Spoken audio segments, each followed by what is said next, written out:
Mr. Speaker, my dear colleagues, today I am taking the floor to express the urgent need to pass a law that creates a comprehensive and responsible civil registration and vital statistics system, CRVS system. This representation is sounding the alarm on the urgency and reminds my dear colleagues why we need to act now. Let me begin by telling this viral story on social media. Said post, which has gathered over 19,000 shares, tells the story of Angel, a young child residing in Quezon City. Child was homeless and she lacked accurate vital information. She even lacked a birth certificate. With the help of kind groups, Angel was able to secure that essential piece of paper, that birth certificate, only at the age of 8, that enabled her to enroll in kinder and finally start schooling. Let me narrate another similar story, this time not in Metro Manila, but in one of the farthest places in the country. Child Fund, a non-government organization focused on the welfare of children, launched the Bajau Ongka Kumpit for access and transition to school, or BOAT, project in the said area. The development workers were very concerned. They found that about 3 in 4 children, Project Reach, did not undergo birth registration. Sa sabing lugar, hirap ang mga magulang na iparehistro ang kanilang mga anak dahil malayo ang kanilang komunidad sa Civil Registration Office. Wala ring rural health unit sa kanilang mismong komunidad. Kung gusto nilang dumaan sa proseso ng paparehistro, hindi kakayanin ng kanilang kabuhayan ang gastos na aabutin.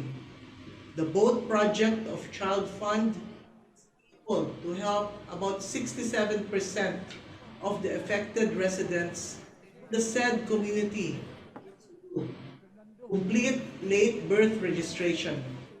This was done in close coordination and cooperation with the area's local government unit and government agencies. Bakit ko po ibinabahagi ang mga kwentong ito, Mr. Speaker, my dear colleagues? Dahil nais ko pong ipabatid sa inyo na nanatiling totoo, malalim na issue ang batayang pangangailangang pagparehistro. Birth registration is one of the fundamental services that citizens of any nation needs to primarily enjoy the right to a legal identity.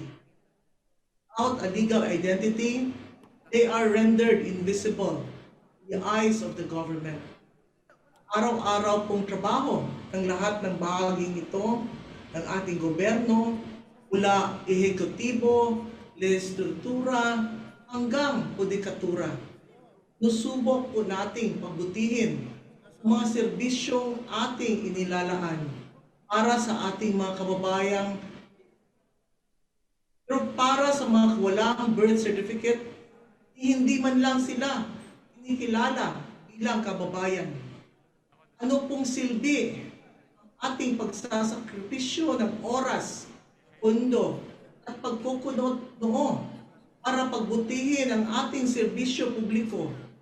Marami pa rin gaya ni Angel na kailangan pang dumaan sa napakaraming proseso at umaabot hanggang 8 taong gulang bago maituring na Pilipino.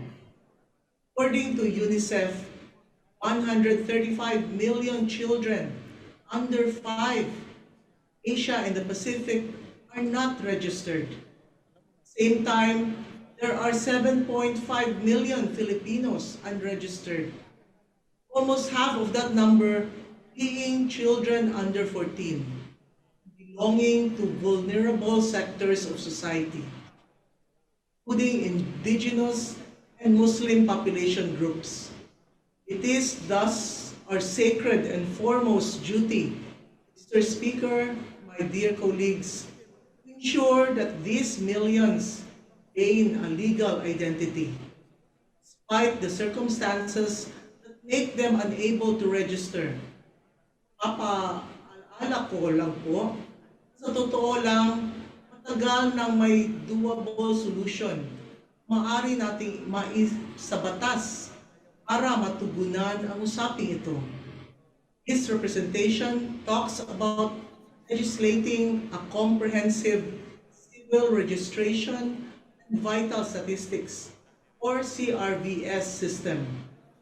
Such bill should holistically address the difficulties in birth registration and securing other vital information of the Philippine population. How? Instituting procedures that bring registration closer to the people, simplifying the procedures, and removing fees. The United Nations defines civil registration as the universal, continuous, permanent, and compulsory recording of vital events, provided through fee or regulation, following the legal requirements of each country. Records and documents important events in a person's life, including birth, marriage, divorce, adoption, and death, is a fundamental function of governments. Why is civil registration essential? First, it is the very passport that enables our citizens to access fundamental rights and services. Rights and services that we valiantly fought fight to improve and provide funding for. Efficient and responsive civil registration means ensuring every person in the Philippines has a true legal identity. Among the civil registry documents, birth certificate is the most crucial document because it serves as access to rights and services. A birth certificate is a prerequisite to most government services, such as Pantawid Pamilyang Pilipino Program, the 4Ps, scholarships, and healthcare services. A legal identity provides access to many essential services and protects from human trafficking, child abuse, and exploitation. A birth certificate provides proof of age, citizenship, family relationship, dependency status, legitimacy status, and so forth, in which a wide variety of rights depend, particularly regarding the exercise of civil functions, entitlement to family allowances, care of children, tax deductions, insurance benefits, education, property ownership, and inheritance. Second, civil registration aids the government, including us legislators, in planning how to improve the implementation of social protection systems with substantial coverage of the poor and vulnerable.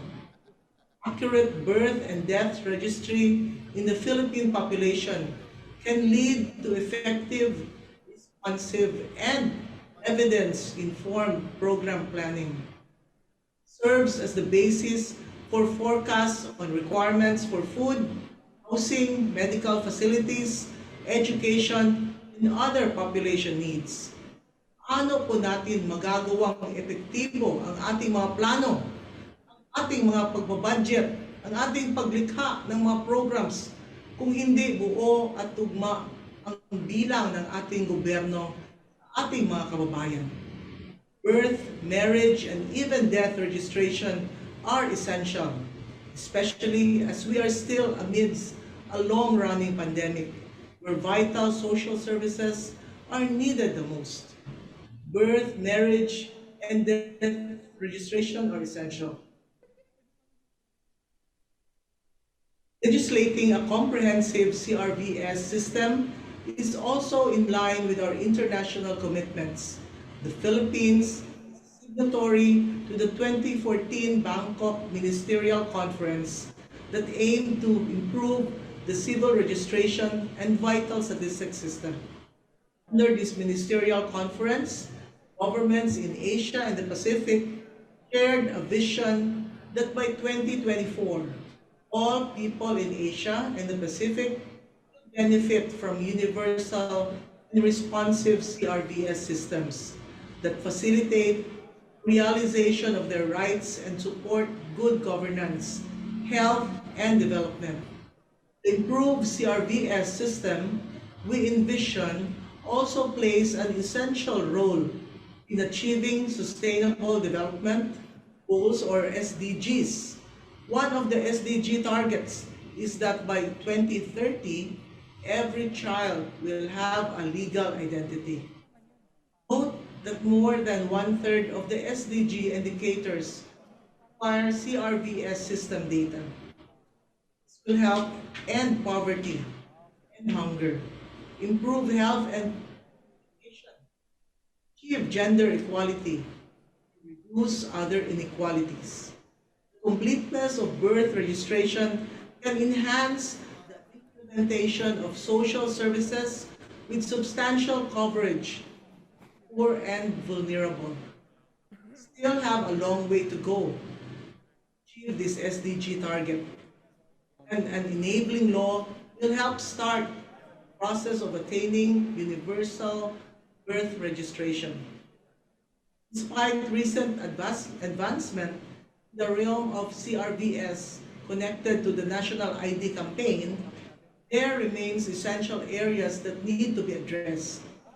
Present, several pending bills aim to improve the CRVS system.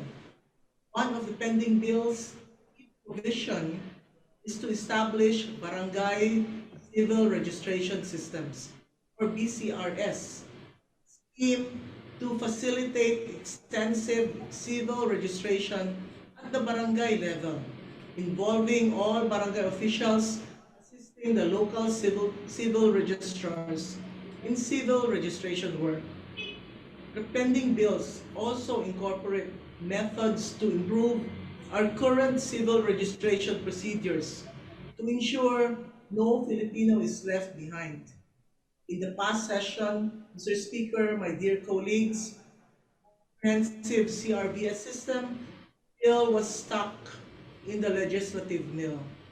This representation believes that we should not commit the same error. Challenge everyone on the floor to make the passage of the universal birth registration a priority. At responsibilidad po itong dapat nating maagap na tanganan. Maraming po salamat, Mr. Speaker, my dear colleagues.